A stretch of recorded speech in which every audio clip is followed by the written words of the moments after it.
संगवारी हूँ। राम राम, जय जोहार, जय छत्तीसगढ़। मोर नाम शेखर है। मैं नॉलेज हब कोचिंग संचालित करता हूँ रायगढ़ छत्तीसगढ़ में, आपके अपन प्रदेश छत्तीसगढ़ में। संगवारी हो, 5 अक्टूबर के समाचार आप मन के सामने लेकर के हाजिर हुए। जैसे कि हमारे एक प्रथा से बन गए है, एक रिवाज से बन गए है, डेली आप मन करा मिलना और समाचार ला साझा करना। हिंदी में आत हो और समाचार ला शुरू करत हूँ। पहला समाचार, मोर बिजली ऐप एक मोबाइल ऐप है। ये मोबाइल ऐप आज लॉन्च किया जाएगा मुख्यमंत्री महोदय के कर कमलों से। अब ऑनलाइन लॉन्चिंग होगी भाई, क्योंकि कोरोना काल है और भीड़ इकट्ठा करके तो कुछ हो नहीं रहा है। अब समझते हैं कि मोर बिजली ऐप के बारे में क्या नया है जो हमें जानना चाहिए। ऐसा नहीं है कि ये ऐप पहले से नहीं था, ये इसका लेटेस्ट वर्जन है, नया वर्जन है और इसे गूगल प्ले स्टोर में आज के बाद से आप डाउनलोड करके अपने मोबाइल में रख सकते हैं। 16 से अधिक सेवाएं इसमें उपलब्ध होंगी जो विद्युत क्षेत्र से जुड़ी हुई हैं। फॉर एग्जाम्पल, आपके बिजली बिल की जानकारी। नंबर 2, बिजली बिल में रीडिंग किस तरह से की गई है उसकी जानकारी। आप चाहें तो अपने बिजली बिल की रीडिंग, बिजली मीटर की रीडिंग खुद लेकर के इसमें पोस्ट कर सकते हैं, यह भी इसमें सुविधा है। इसके अलावा विद्युत आपूर्ति बंद होने पर इसकी सूचना भेजना या शिकायत दर्ज कराना, यह भी इसी में संभव है। यदि आप अपना विद्युत मीटर शिफ्ट कराना चाहते हैं दूसरे जगह पर, तो यह सुविधा आपको वहां से मिल सकती है। नए विद्युत कनेक्शन लेने के लिए आवेदन जैसी सुविधाएं भी आपको इस ऐप से प्राप्त हो सकेंगी।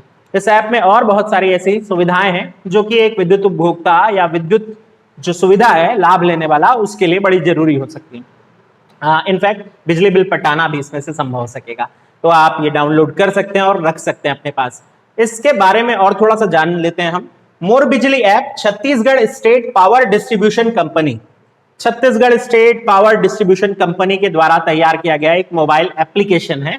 और अगर हम बात करें इस संस्था की, छत्तीसगढ़ स्टेट पावर कंपनीज, तो उसके प्रमुख हैं सुब्रत साहू जी।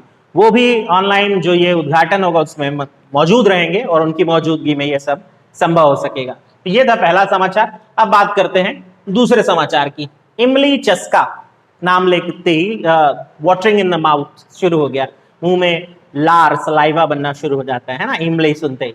तो इमली चस्का ये सुकमा का एक प्रोडक्ट है। बस्तर अंचल इमली के लिए जाना ही जाता है। जगदलपुर एशिया की सबसे बड़ी इमली मंडी है। ये आप लगातार भूगोल में रटते रहते हैं, याद करते रहते हैं। लेकिन अब आप जानेंगे एक प्रोडक्ट को, एक ऐसा प्रोडक्ट जो जनजाति के द्वारा तैयार किया गया है, ट्राइब्स के द्वारा तैयार किया गया है और अब उसे अंतरराष्ट्रीय स्तर का मार्केट भी मिलने वाला है। प्रोडक्ट का नाम इमली चस्का है, यानी स्वाद सुकमा का। ये उसकी टैगलाइन भी है। होता है ना आजकल प्रोडक्ट के साथ टैगलाइन रहती है, तो ये स्वाद सुकमा का, जैसे अमूल स्वाद इंडिया का, तो ये स्वाद सुकमा का है। इमली चस्का नाम है इसका। ट्राइबल इंडिया ई मार्केट प्लेस, ट्राइबल इंडिया ई मार्केट प्लेस का शुभारंभ किया गया अभी हाल फिलहाल में। इसका उद्देश्य है जितनी भी जनजातियों के द्वारा या ट्राइबल एरियाज जो हैं वहां बनाए जाने वाले प्रोडक्ट, फिर चाहे वो हैंडीक्राफ्ट प्रोडक्ट हो, फिर चाहे वो किसी इस तरह के खान पान से जुड़े हुए प्रोडक्ट हो, उनको एक अंतरराष्ट्रीय बाजार प्रदान करना, ऑनलाइन मार्केट प्रदान करने के लिए ये प्लेटफॉर्म तैयार किया गया है, ये योजना तैयार की गई है। इससे ट्राइफेड ने तैयार किया है। ट्राइफेड क्या है? Tribal cooperative marketing development, tribal cooperative marketing development federation of India, ये होता है ट्राइफेड। और इसने ट्राइबल इंडिया ई मार्केट प्लेस प्लेटफॉर्म शुरू किया है। इसमें छत्तीसगढ़ के जिस प्रोडक्ट को सबसे ज्यादा सराहा गया या जिसे स्थान मिला खाने पीने के प्रोडक्ट में से, वो यही है, यानी इमली चस्का। इसके अलावा और भी प्रोडक्ट हैं, हैंडीक्राफ्ट वाले हैं, तरह तरह की कलाकृतियां हैं, लेकिन इस प्रोडक्ट का अपना एक अलग महत्व रहेगा और हर समाचार पत्र ने इसे कवर किया है। तो भाई मिल जाए तो आप भी स्वाद लेकर के देखिएगा। अब बात करते हैं अगली न्यूज। मुरलीदास संत नाम याद कर लें। मुरलीदास संत इस साल का तिलका मांझी राष्ट्रीय सम्मान, तिलका मांझी राष्ट्रीय सम्मान 2020 इनको प्रदान किया गया। पहले तो समझ लेते हैं कि ये कहां से हैं मुरलीदास संत जी।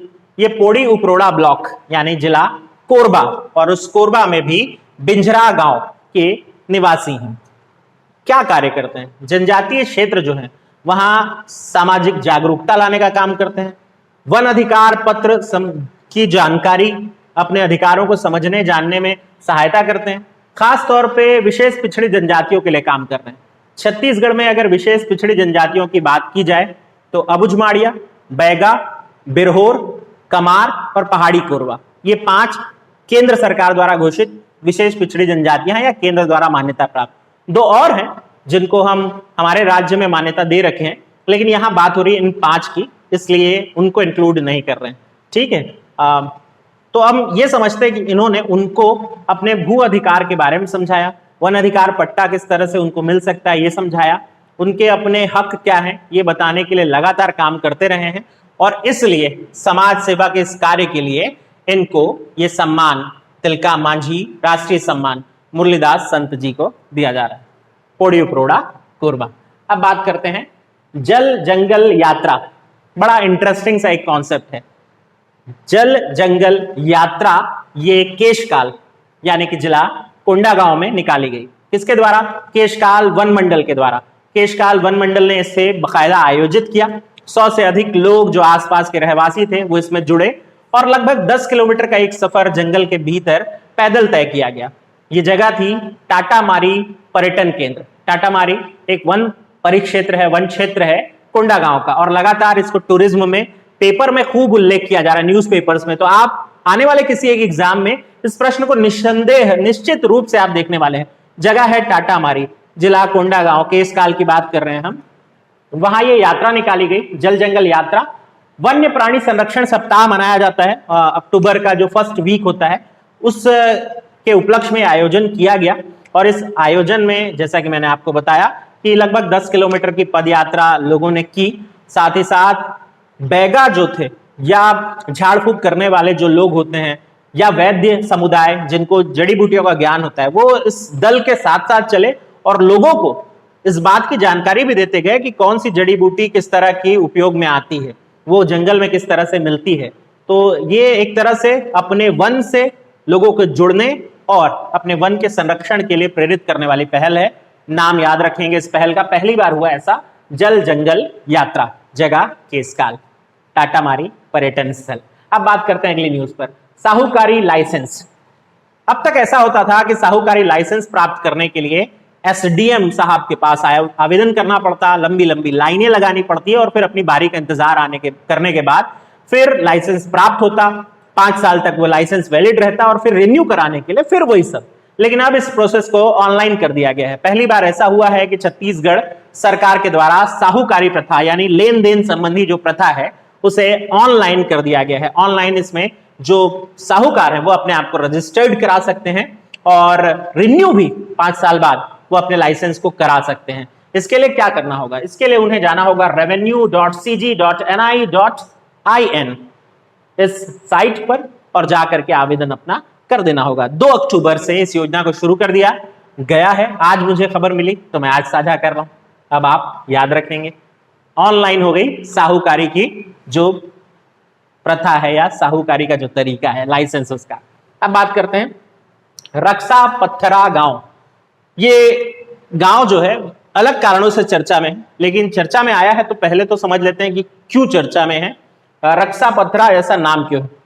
कहते हैं श्री राम अपने वन गमन के दौरान जब उन्हें 14 वर्ष का वनवास हुआ था, मैनपुर क्षेत्र से भी गुजरे। मैनपुर जिला गरियाबंद की बात कर रहे हैं, उस क्षेत्र से भी गुजरे और इस गांव से भी गुजरे। कहते हैं कि यहाँ उस दौर में खूब सारे राक्षसों का आतंक था। श्री राम ने यहाँ राक्षसों का वध किया और वही राक्षस बाद में पत्थरों में तब्दील हो गए, पत्थर में बदल गए। इन पत्थरों से आज भी बारिश के दिनों में अजीब सी गंध आती है। इस बात की पुष्टि गांव वाले करते हैं, जो कि इस बात की सत्यता की तरफ इशारा करने का एक प्रयास है।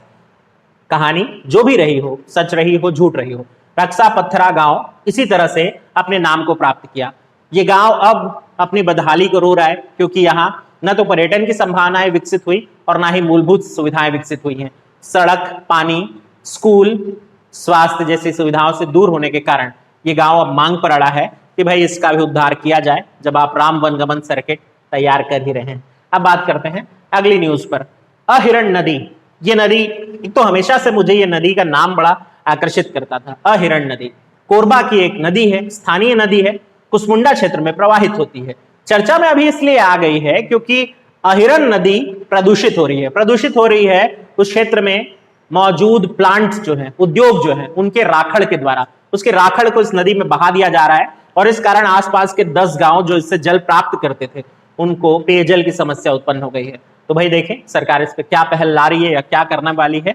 अहिरन नदी हसदेव नदी की एक सहायक नदी भी बन जाती है, तो थोड़ा सा इस पर भी आपको जानकारी रखना है। अब बात करते हैं अगली न्यूज पर। रविंद्र भेड़िया साहब की बात करते हैं। रविंद्र भेड़िया साहब का निधन हो गया कल। रविंद्र इनफैक्ट आज ये समाचार मिला है।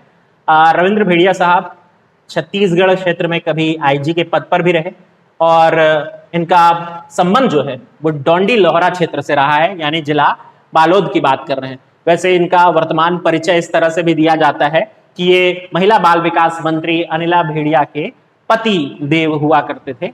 इनका निधन हो गया है, हमारी तरफ से भी इनको श्रद्धांजलि। और अब अगली न्यूज पर।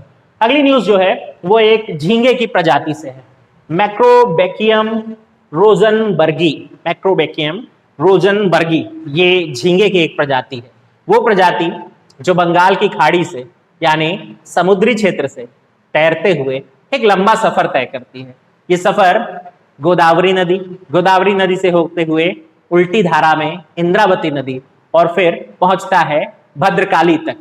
भद्रकाली ये वो जगह है जो बीजापुर जिले में है, भोपालपट्टनम तहसील है, छत्तीसगढ़ की सबसे पश्चिमी तहसील। और भद्रकाली वो अंतिम बिंदु समझ लीजिए जहां गोदावरी और इंद्रावती मिल रही होती हैं। ये वहां तक का सफर तय करते हुए आती हैं, नदी के तट पर प्रजनन करने के बाद अपने अंडे वगैरह छोड़ जाती हैं और फिर इस क्षेत्र में भी झींगे का उत्पादन जो है वो बढ़ता है। इसकी काफी डिमांड है, काफी मांग है और एक व्यवसाय का आधार भी बन जाता है। तो सोचिए प्रकृति अपने बीच क्या क्या छुपाए रखी है और कहाँ से ये लंबा सफर शुरू होकर के कहाँ तक पहुंचता है, उल्टी धारा में। तो ये हम आज के समाचार पत्र में एक इंटरेस्टिंग कथा के रूप में देखे, सोचे आपसे भी शेयर करना चाहिए। अब बात करते हैं रीति रिवाज और समाज की। हाथरस की घटना के बाद बलरामपुर की घटना, बलरामपुर की घटना के बाद और किसी जगह की घटना, और किसी जगह के बाद और किसी जगह की घटना। देश में हर दिन 87 रेप होते हैं, 87 रेप इन अ डे। ये बहुत बड़ा आंकड़ा है। अगर आपकी बेटी है, अगर आपकी बहन है, अगर आपकी पत्नी है, अगर आपके घर में माँ है, तो ये खबर बहुत ध्यान से सुनिए और समझिए। 87 रेप अ डे, जिसमें पारिवारिक मामले भी बहुत सारे होते हैं, लेकिन आप सोचिए ये भयावह आंकड़े। इसमें हम जब इस पर चर्चा करने की कोशिश करते हैं इस गंभीर मुद्दे पर, तो न्यूज क्या दिखाता है? न्यूज दिखाता है कि जाति का मुद्दा आ गया, धर्म का मुद्दा आ गया, इसे ये एंगल दिया जाए, उसे वो एंगल दिया जाए, राजनीति का एंगल आ जाता है उसी में। रेप के नाम पर राजनीति होते हुए दिखाई देती है और फिर हम सब ये भूल जाते हैं। लेकिन महिलाओं को अपने पूरे जीवन यही सब सहना पड़ता है और ऐसी एक कुप्रथा जिनसे महिलाओं को सामना करना पड़ता है, आज गुजरना पड़ता है, उसकी जानकारी मिली मुझे छत्तीसगढ़ अंचल में। जिला है राजनांदगांव, गांव का नाम है सीता गांव। नाम देखें और फिर कहानी को समझें। जिला राजनांदगांव के सीता गांव की कहानी। सीता गांव आज भी उस पिछड़ी हुई धारणा के साथ रहता है, उस पिछड़े हुए विचार के साथ रहता है, जहां महिला को उसकी माहवारी होने पर, दैट मीन्स पीरियड होने पर 7 दिन के लिए घर से बाहर कर दिया जाता है। गांव के बाहर एक झोपड़ी बना दी गई है, वो 7 दिन महिला को उस झोपड़ी में गुजारना पड़ता है। दिन में 2 वक्त खाना घर वाले ले जाकर बाहर रख देते हैं। महिला बाहर निकल करके वो खाना लेती है और फिर अपना गुजारा चलाती है। 7 दिन बीत जाने पर वो अपने घर लौट पाती है, उससे पहले नहीं। गांव वाले बड़े सम्मान के साथ बताते हैं कि उन्होंने इस प्रथा को कायम रखा है। तमाम प्रयासों के बाद, तमाम देश के आगे बढ़ते जाने के बाद, बेटी बचा लेने के बाद, बेटी पढ़ा लेने के बाद, बेटी को जागरूक कर लेने के बाद, लोगों को जागरूक कर लेने के बाद, सीता गांव छत्तीसगढ़ में किस तरह की प्रथा जीवित है। आप और हम सभ्य समाज में रहते हैं। मुलाकात करेंगे इसी सभ्य समाज के साथ फिर कल, और कल के समाचार देखेंगे। मिलते हैं और तब तक ध्यान रखना है आपको अपना और अपनों का। मेरा काम यहाँ कंप्लीट हुआ। अगर आप चाहें तो अब अपना काम कर सकते हैं।